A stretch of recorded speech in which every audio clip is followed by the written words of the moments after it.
nakinig kanina sa radio program. Ang tinalakay ko kanina is about bloating. So ito yung may nagtanong sa atin tungkol sa gallstone.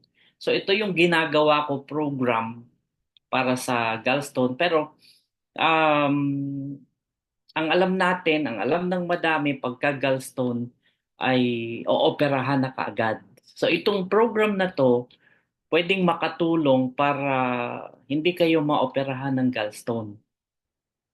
Pero depende po ito sa size ng gallstone, depende sa location. Alam ko dati may isang member na nagtanong tungkol dito. So ito po yung program na pwedeng sundan. Matagal na po itong program na ito. Actually, na-publish ito sa isang magazine, na-publish ito sa isang dyaryo of national circulation dito sa Pilipinas, yung magazine, international magazine para sa mga seaman na finiture itong program na ito. Ah, yung gallstone kasi nagiging common, pero mayroon tayong dapat malaman, lalo na ngayon, pinag-uusapan ng yung tungkol sa cancer. Ang isang trivia, alam nyo ba, yung mga nagpa-opera ng gallstone, in 6 months, mataas yung rates. Yung first 6 months, sobrang taas ng rates na magkaroon ng colon cancer. So madami yung mga may colon cancer previously operated ng gallstone. About 60%. Yan, may mga study po niyan. Pwede nyo pong i-check online. So bakit ganon? Na yung isang problema magiging dahilan pala ng colon cancer. Yan, papakita ko yung ilang picture. Yan po ay gallstone. Ganyan kadami. Pero yan po ay hindi inoperahan. Inilabas po yan. Na ilalabas po yan naturally nang hindi kailangang operahan. Ang isang, ito po yung mapapansin nyo, may kulay greenish siya. Merong dark, merong light na green. Pero ang gallstone po, yung component niyan ay may kinalaman din yung sugar. Kaya nga, related ito dun sa product natin na Essential D kasi ang Essential D alam natin para ma-manage yung sugar. Kasi pag mataas ang sugar intake, it could lead to gallstone formation.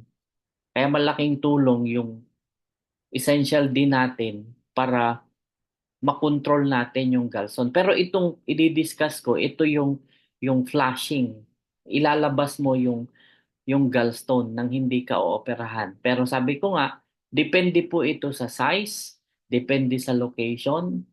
Kung more than 5 centimeter ang size, usually kung matindi na yung mga symptoms yun, kailangang operahan. Pero kahit medyo malaki, kung nandun naman siya sa may loob ng gallbladder na hindi nagkukos ng symptoms, okay lang yon. Actually, in 2019, I was also diagnosed na may gallstone. Gustong operahan pero hindi ako pumayag. Ito lang yung ginawa ko.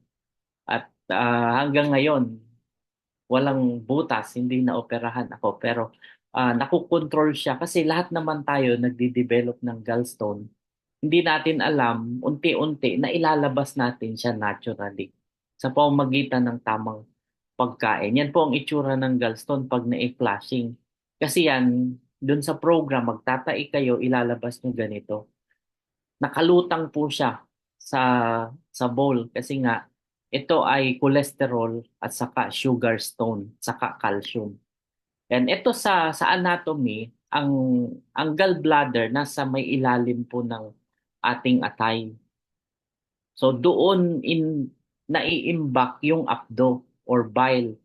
Ang ang bile po kailangan natin sa metabolism ng fats. Pag kumain tayo ng matataba or mamantika, tumutulong yung akdo para matunaw. Ngayon, kung mapapansin nyo, meron siyang mga connection. Yan, nakakonect siya sa yung tinatawag na bile duct may pancreatic duct. Ngayon, dun sa may mapapansin nyo, may sa illustration natin, may circle na dalawa na red. Pagka dun siya bumara, pagka sobrang laki, yan yung magkukos ng symptoms. May pain, pwede kang mahilo, pwedeng magsuka pagka ganito. Pero yung ganyang kondisyon, ito po, pagka bumara na dyan, kailangang operahan. So, ang kailangan natin is mapigilan natin mula dito sa loob, bumara siya dito sa bile duct. Kung mapapansin nyo, maliit po siya. Mula dun sa eto malaking opening papaliit, tapos ito nakakonect po ito sa pancreas. Kaya may mga pagkakataon pagka bumara ito, yung pancreatic enzymes hindi rin makapasok dito sa ating small intestine. So ang tendency, nahihirapan tayong matunawan na pagkain. Pag inoperahan naman, tinanggal itong gallbladder, ang nangyayari, ang atay patuloy na gumagawa ng bile, ng akdo. So nagkakaroon dyan ng mga patse-patse sa ating liver na doon iniimbak yung apdo na nagagawa. Na yun, pag nagagasgas, pwedeng mabutas, kakalat dito sa colon. Kaya mataas yung chance na magkaroon ng colon cancer. So ang atay natin is a very silent organ. Yung mga sakit, usually wala kang mararamdaman. Magkakaroon ka lang ng pakiramdam kapag ka malala na yung kondisyon niya. Yan, known as silent organ, pero napaka-importante kasi gumagawa siya ng hormones, gumagawa siya ng mga nutrients, gumagawa siya ng cholesterol. Yung cholesterol po na nasa ating dugo, ginagawa yan ng ating atay. So kailangan siya for health maintenance and metabolism. Kailangan siya sa detoxification. Nag-iimbak siya ng mga nutrients na kailangan. Yung cholesterol na nasusukat sa ating dugo, yung HDL, LDL, ginagawa po yun ng atay. Actually, halos walang epekto yung pagkain. Kaya ngayon sinasabi natin, kahit kumain kayo ng mamantika, ang atay natin nandyan, gagawa ng fats, ng cholesterol. Kaya merong iba nagtataka, bakit maingat na sa pagkain, hindi pala kain ng fats, bakit mataas yung cholesterol? Kasi ang atay gumagawa ng cholesterol na kailangan para ma-stabilize natin yung ating katawan, lalo na yung ating blood vessels. So ganun kaimportante yung ating atay. Yan, responsible for over 500 biochemical reactions sa ating katawan. At may mga nutrients na iniimbak niya. Halimbawa, vitamin A, yung mga fat-soluble vitamins, usually, ang pagtatago niyan, pag uminom tayo ng sobra, tinatago yan ng ating atay for future use. Yung mga water soluble, yun, hindi yun naiimbak. Yun yung kailangan nating isupply araw-araw, katulad ng vitamin C at vitamin B complex. Yan, nilalabas yan dahil sa water soluble. Pero yung ibang baka vitamins, vitamin A, yung ibang fat soluble, tinatago siya ng atay. Ang gallbladder naman, doon iniimbak yung apdo. So kailangan yung apdo na yan para sa metabolism. Actually, waste product yung bile, nabubuo siya sa calcium, sa bile acid, sa bilirubin, may sugar din doon. At yan ay nakakatulong yung bile na yon para sa metabolism ng fats. Yung apdo, ito yung component. May water, may cholic acid, lecithin, phosphatide, cholesterol, saka yung bilirubin or yung pigment, yung nagkukulay dilaw. May protein, may electrolytes, at saka yung mga toxin na sinala ng ating atay sa dugo. Uminom kayo ng paracetamol, uminom kayo ng ibuprofen, yung mga toxin na yan, yung hindi nagamit ng katawan, iniimbak siya, napupunta siya sa ating apdo. At yan ay kailangan hindi lang sa metabolism ng fats, kundi para din ma-absorb, pinapabilis yung absorption ng mga fat-soluble vitamins, vitamin A, D, E, and K. So ganun ka-importante yung bile. Kaya kung natanggalan ka ng gallbladder, yun ang magiging problema. Yung laging kabag yung tiyan, mararamdaman nyo yan. Ngayon, paano nabubuo ang gallstone? Ito, mula dun sa mga component, mapapansin nyo yan, ah, cholesterol, lecithin, bile acid, magkakaroon ng supersaturation, yan, mabubuo siya. May cholesterol na papasok dyan, may mga filaments, tapos yung calcium. So nagsasama-sama yan. Calcium, sugar, bile salt, cholesterol, mabubuo into cholesterol stone. Kaya nga, ah, hindi maiwasan na talakayin dahil nga lahat yung pagtaas ng cholesterol, yung sa sugar, yung sa calcium, yung mga umiinom ng calcium supplement dahil nga sa takot na sumakit yung balakang dahil takot sa osteoporosis. Ito, pagka sobra, pag hindi na-absorb ng katawan, nabubuo, nakakatulong sa development ng gallstone.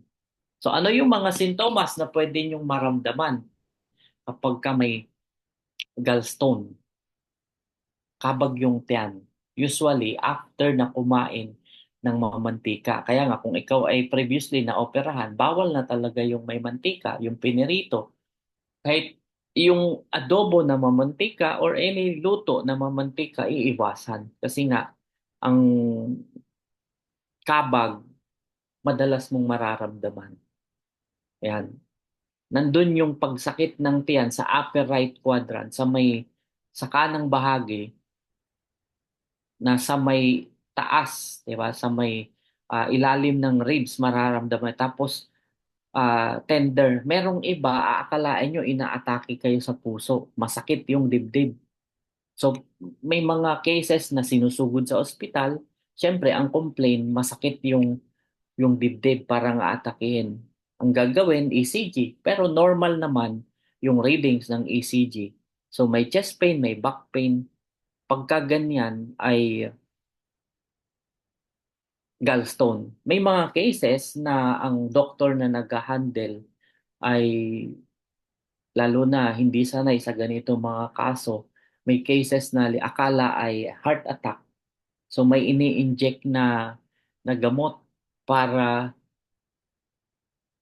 dun sa pag-control ng heart attack.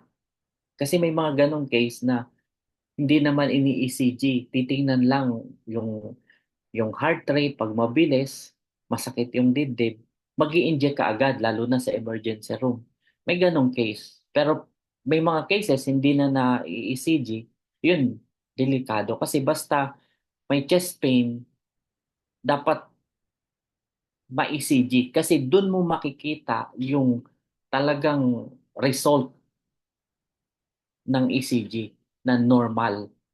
Ngayon, yung ECG, pangkaraniwan din ito na pinapagawa ng mga doctors to check yung heart condition pero nagkakaroon ng false reading kasi normally pagka nagpa-ECG hindi sumasakit yung dibdib.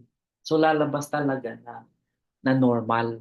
Kaya mas maganda yung ECG, yung sasakit yung dibdib mo para makita mo talaga kung heart problem siya or pwedeng kung normal, may iba pang mga symptoms katulad ng bloating, may back pain, probably gallstone. So hindi ECG ang kasunod na gagawin.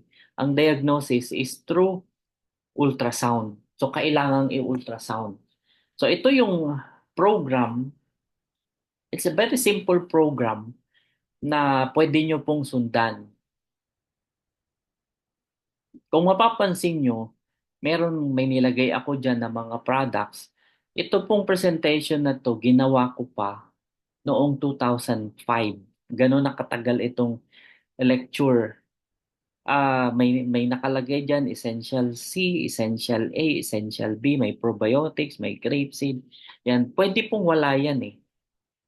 Yung grapeseed, yung essential B, ah, may recommendation ako. Pero tinitest muna natin ano yung kulang sa katawan.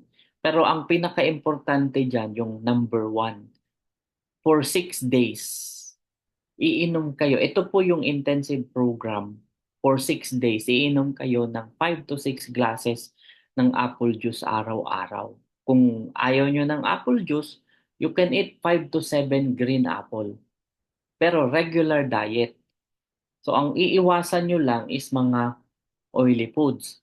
Ngayon, anong klasing apple juice? Pwedeng green apple, i-juice nyo. Or pwedeng yung nabibili na apple juice sa grocery. Pero may certain brand ako na pinapabili kasi yun yung less yung sugar. Ngayon yung sa intensive program. Pero may mga cases na hindi ko kaagad ito pinapagawa. Usually pinapag 1 month ko. Halimbawa, 1 month muna na iinom ng essential A and C. Tapos araw-araw, 2 basong apple juice for 1 month. So nakakatulong siya para mapalambot natin yung stone. Take note, yung gallstone may calcium, may sugar, may lecithin, di ba? Yung bile salt, yung mga toxin, sama-sama po doon sa sa stone. So ito'y nakakatulong. Yung probiotics, may nilagay ako dyan kasi para makontrol yung pagkabag. Kung walang probiotics, usually gamot ang binibigay, pwedeng Buscopan, pwedeng acetidimansanilla, pinapahid sa tiyan, or inom kayo ng chamomile tea, pwede ring makatulong po iyon. So nag-a-adjust yung program, depende po sa kondisyon. Ngayon, may mga cases na sobrang laki ng stone, hindi ka agad-agad ito. So pag medyo malaki, kasi tinitingnan ko yung position doon sa bile duct. Balikan ko po yung illustration. Um, ito yung bile duct nandito. Maliit lang ito. Kung malaki yung stone dito sa part na to, pag pumunta yung stone dito, diyan sa may dalawang red na yan, pwede siyang magbara, lalo na kung matigas. Yun yung magbibigay ng matinding sakit ng tiyan. Kaya habang nandito pa lang siya sa may loob, papalambutin natin, nakakatulong ito para pag lumambot, hindi kayo masasaktan. Pag dumaan siya dito, dadaan siya dito, lalabas siya dito sa small intestine, hanggang sa lalabas sa large intestine, idudumi nyo yung stone. Ganun po kasimple yan. So yung program, ito ay case to case. Kaya nga, dun sa mga members na nagtanong, usually pinapasend ko yung ultrasound muna. Tingnan ko yung location, tingnan ko yung size. Itong program na to, pwede ito kung below 5 centimeter, pwede ka agad na gawin. Pero kung medyo malaki, 5 millimeter. Pero kung medyo malaki yung stone, may mga modification akong ginagawa para dito sa program na to. Ngayon, 6 days ito na iinom. Pero pwedeng 1 month na puro apple juice, 1 month na two, 2 glasses a day na apple juice. So depende po yun sa laki ng gallstone. Pero kung gagawin na itong flashing program, ito, sa paanim na araw, hindi maghahapunan. Tapos, at 6 p.m., isang kutsarita ng magnesium sulfate. Ang magnesium sulfate, ito po yung Epsom salt. Yan po yun, nabibili sa healthy option, mabibili nyo online. Ihahalo siya sa kalahating tasang maligamgam na tubig. Medyo masama ang lasa ng magnesium sulfate, mapakla na mapait. Um, pero mas okay ito kaysa maoperahan. Kasi nung nag-try ako, talagang halos hindi ko kayanin ang lasa ng magnesium sulfate. So, ang ginawa is pwedeng ihalo sa soft drinks, konting soft drinks, para lang mainom, 6:00. After 2 hours, isang kutsarita uli ng Epsom salt. Yan, hindi imimix siya sa tubig, ano.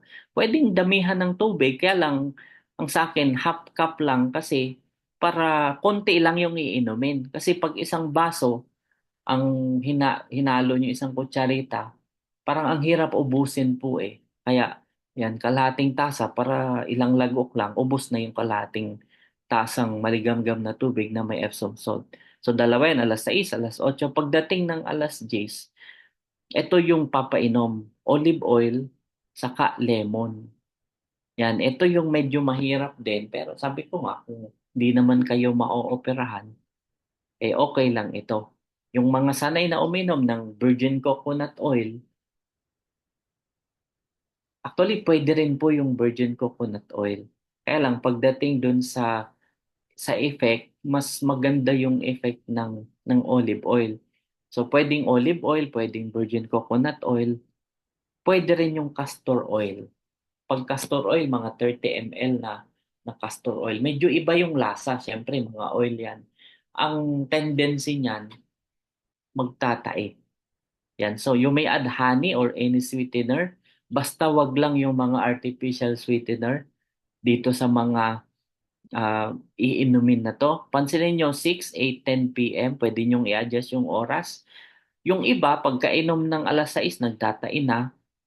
8:00, yung iba, after 10 p.m., dun pa lang magtatae. Idudumi nyo po yung stone. So, ganyan lang po kasimple yung program. May mga mababasa kayo online, pero 1 day program na yung sa gabi, inom ka agad nito, wag nyo po yung gagawin. Kasi kailangan matiyak natin na malambot talaga yung stone para mag-pass through siya dun sa bile duct.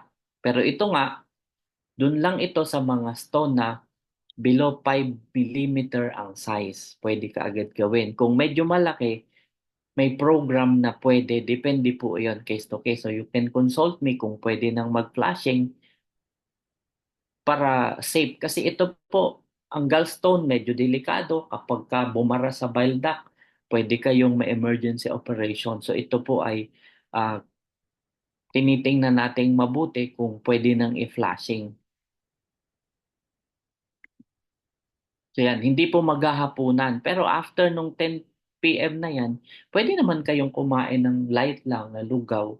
Or dito, pwedeng 6:00, mga 3 hours before, pwede kayong light meal, pwedeng lugaw lang, ano, mga 3:00. Pero yung lugaw nyo, plain lang, walang halong tuwalya ng baka, ano, basta plain lang para light lang. Kasi ang purpose nun is walang masyadong laman yung ating intestine. Kasi ang effect po niyan, magtatai talaga kayo, ilalabas nyo talaga. Normally, pag wag nyo pong ipa-plus ka agad, tingnan nyo. Kasi yan, nakalutang sa sa bowl, makikita nyo. Kasi ang gallstone, usually, may cholesterol component. So, hindi siya lumulubog. Usually ay nakalutang. Kaya may mga pagkakataon, pinapalagyan ko ng strainer o pwede nyong makuha. Makikita nyo yung pinakita kong picture kanina na mga gallstone. Ayan. Yan. Lulutang siya. Yan yung mga natanggal na gallstone. So, ganyan lang po kasimple. Ano? Ngayon, ano yung principle? Yung apple juice tumutulong para mapalambot yung bato. Yung magnesium sulfate, yung Epsom salt, para bumuka yung bile duct, para yung apdo aagos pupunta sa intestine. Yung pagbuka ng bile duct, kailangan gumalaw yung intestine natin, magkaroon ng bowel movement. Kaya doon pinapainom ng olive oil, ng virgin coconut oil, or pwedeng castor oil para magtae. Kasi pag nag-move yung bowel, lalabas po yung gallstone. So masama papunta sa intestine para mailabas sa ating katawan. Yan. Tingnan nyo itong size na to. Malalaki po yan.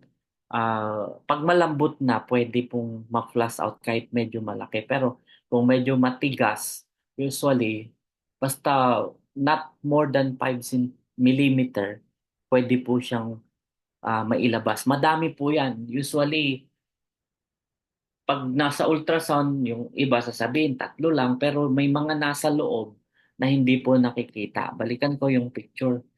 Usually po, ang nakikita sa ultrasound, yung nandito lang sa malapit.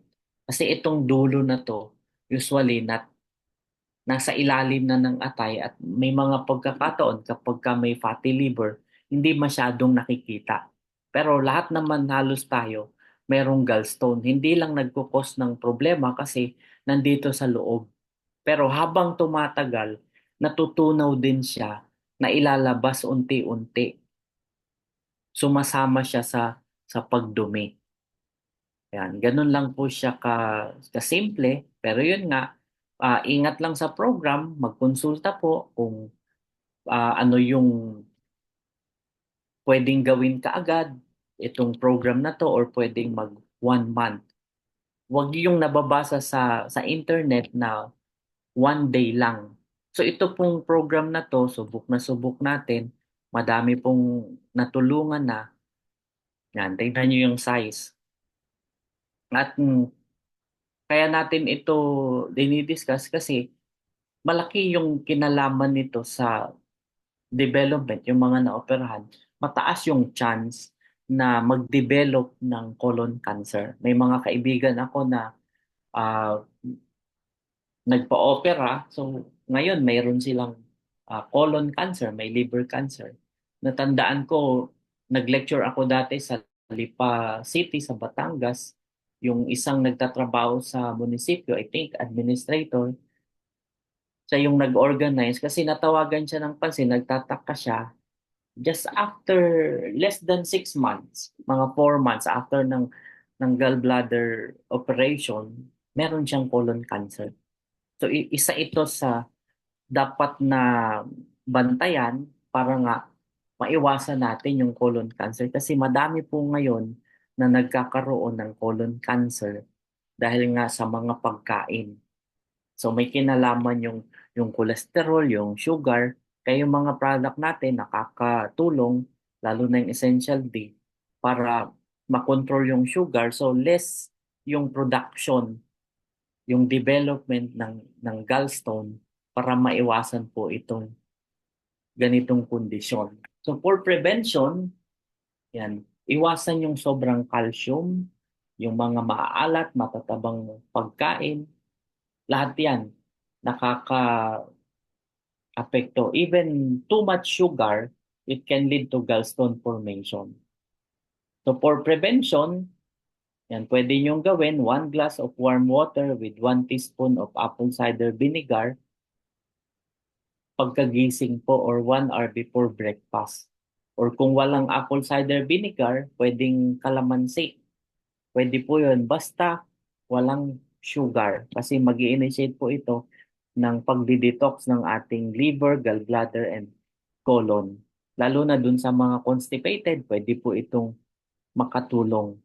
So yan, para maiwasan natin yung development ng cancer. Ngayon, pag masakit yung tiyan, usually madalas kabag ang tiyan pagka may gallstone. Pagka kumakabag na, nagpaparamdam na, ibig sabihin malapit na siya dun sa bile duct, bumabara na. So pagka gano'n, napipigilan yung pagdaloy ng apdo papunta ng small intestine, kaya madalas sumasakit yung tiyan. Ang pwedeng gawin ay isang basong maligamgam na tubig, may isang kutsaritang apple cider vinegar for abdominal pain. So pwede siyang gawin every after meal para makatulong sa panunaw. Pero kung sobrang sakit ng tiyan, you can add yung apple cider sa apple juice. So dun sa apple juice, pag nilagyan nyo ng apple cider, pag masakit yung tiyan dahil sa gallstone, pagkainom nyo, magbilang kayo ng 10. After 10 seconds, nawawala na yung pain. So ganun siya ka-effective. At hindi dapat kaagad-agad yung gamot. Usually ang gamot na binibigay sa kabag is Buscopan. Yan din yung binibigay sa mga nagdidysmenorrhea, sa mga kababaihan. So pwede ring makatulong yung warm water with apple cider vinegar dun sa mga nagdidysmenorrhea. Pero ito, specific para sa merong gallstone. Ngayon, paano natin malalaman kung tayo may gallstone? Madami po yung ang diagnosis ay accidental. Nagpa-ultrasound in order ng doktor for fatty liver or pwedeng whole abdomen ultrasound. Doon makikita na meron palang gallstone na dapat na nabantayan. Pero hindi dapat katakutan. Hindi naman kailangan kaagad operahan. Inooperahan lang pag sobrang laki. May mga cases kasi na halos kasing laki na ng itlog ng pugo, may mga ganong kalaki. So yun, hindi siya lalabas talaga sa bile duct. Pero pwedeng i-try yung 1 month program muna na araw-araw mag-apple juice para mapalambot or pwedeng madurog siya para unti-unting malabas. Kasi nga, ang iniiwasan natin yung operation bukod sa malaking gastos, at the same time, mapababa natin yung risk na magkaroon ng colon cancer. I'm not against operation kung kailangang operahan o operahan, pero may mga precautions na dapat na sundin. Kasi normally, yung operation na laparoscopic surgery, may mga pag-aaral na tinitingnan kung alin yung mas mapapababa yung risk, kung yung laparoscopic surgery, yung maliit lang yung butas or yung open talaga. Kasi pagka open talaga, malilinis siya, makikita yung iba pang kondisyon, mababantayan kung may kakalat na apdo. Kasi yun yung nagiging problema. Pag kumalat yung apdo sa bituka, it could lead to tumor formation. Na yun could lead to colon cancer. May mga ganong case po. So yun yung dapat na iwasan. So ito yung pwedeng gawin for abdominal pain, for bloating. Very simple, apple juice with apple cider o kaya warm water with apple cider vinegar. Wag lang pong iinom na puro ng apple cider kasi matapang talaga siya. Sobrang asim, corrosive, baka masugatan po yung inyong lalamunan dahil matapang po yung puro, yung totoong apple cider vinegar. Yan. Any question po? Importante